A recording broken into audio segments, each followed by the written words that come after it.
Switzerland അല്ലേ? പേര് കേൾക്കുമ്പോൾ എല്ലാവർക്കും ഭയങ്കര ഈസിയാണ്. അർജന്റീന ഏതെങ്കിലും വലിയ ടീമിനായിട്ട് കളിച്ചിട്ടുണ്ടോ? അതിപ്പോൾ ഇനി ജർമ്മനിനെ പരാഗ് തോൽപ്പിച്ചെന്ന് പറഞ്ഞാലും നമ്മളത് അക്സെപ്റ്റ് ചെയ്ത് കൊടുക്കും. ഈ ലോപ്പിൽ ചെറിയ ടീം എന്ന് പറഞ്ഞൊന്നുമില്ല. ഏത് ടീമിനും തോൽപ്പിക്കാൻ പറ്റിയ സെറ്റപ്പിലാണ് ഇങ്ങോട്ട് വരുന്നത്. ഇവിടെ ഇപ്പോൾ നമ്മൾ കണ്ടുകൊണ്ടിരിക്കണമൊക്കെ അത് തന്നെയാണ്.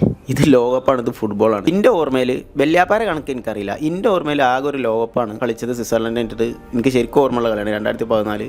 90 മിനിറ്റ് കളി സമനിലായിട്ട് എക്സ്ട്രാ ടൈമിൽ മെസ്സിൻ്റെ ഒരു പാസിൽ ഡീമറിയ ഗോളായി. അന്ന് അർജന്റീന ഒരു ഗോളിന് ജയിച്ചിട്ട് ക്വാർട്ടർ ഫൈനലിലെത്തി. ഞാൻ അർജന്റീന സ്വിറ്റ്സർലൻഡും തമ്മിലുള്ള ഹിസ്റ്ററി നോക്കിയപ്പോൾ മൊത്തം 4 കളി കളിച്ചിട്ടുണ്ട്. അതിൽ 3 അർജന്റീന ജയിച്ചിട്ടുണ്ട്, ഒരു കളി ടൈ ആയിട്ടുണ്ട്. പക്ഷേ അന്നത്തെ ചരിത്രമൊന്നും നാളത്തെ മത്സരത്തിൽ ഗോൾ അടിക്കില്ല. സ്വിറ്റ്സർലൻഡ് വർഷങ്ങളായിട്ട് യൂറോപ്പിൽ നല്ല അച്ചടക്കത്തോടു കൂടി കളിക്കുന്ന ടീമാണ്. നല്ല അടിപൊളി പ്രതിരോധമാണ്, മികച്ച ടീം വർക്കാണ്. അവസരം കിട്ടിയ അതിന് ഗോളാക്കാനുള്ള ഒരു കഴിവും അവർക്കുണ്ട്. പക്ഷേ മറുവശത്ത് നമ്മൾ അർജന്റീന നിലവിലെ ചാമ്പ്യന്മാരാണ്. നമ്മൾ ജനിച്ചതിന് ശേഷം ലോകകപ്പിൽ ഇത്ര ഒരു അടിപൊളി കംബാക്ക് മത്സരം നമ്മൾ കണ്ടിട്ടുണ്ടാവില്ല. അമ്മാരി കംബാക്ക് മത്സരത്തിൽ ജയിച്ച കോൺഫിഡൻറ്റിൽ നിൽക്കുന്ന അർജന്റീന, മെസ്സിൻ്റെ ഒരു എക്സ്പീരിയൻസും മെസ്സിക്ക് വേണ്ടി എന്തും ചെയ്യാൻ വേണ്ടി നിൽക്കുന്ന ടീംമേറ്റ്സും. ഇതാണ് അർജന്റീനയുടെ ഏറ്റവും വലിയ ശക്തി. കളി എന്തായാലും കിടിലൻ കളിയായിരിക്കും. ക്വാർട്ടർ ഫൈനലാണ് വേൾഡ് കപ്പിൻ്റെ. ലോകകപ്പ് നമുക്ക് പഠിപ്പിച്ചൊരു കാര്യമുണ്ട്. ഒരു രാജ്യത്തിൻ്റെ പേരോ അതിലെ കളിക്കാരെ പേരോ പ്രസക്തിയല്ല.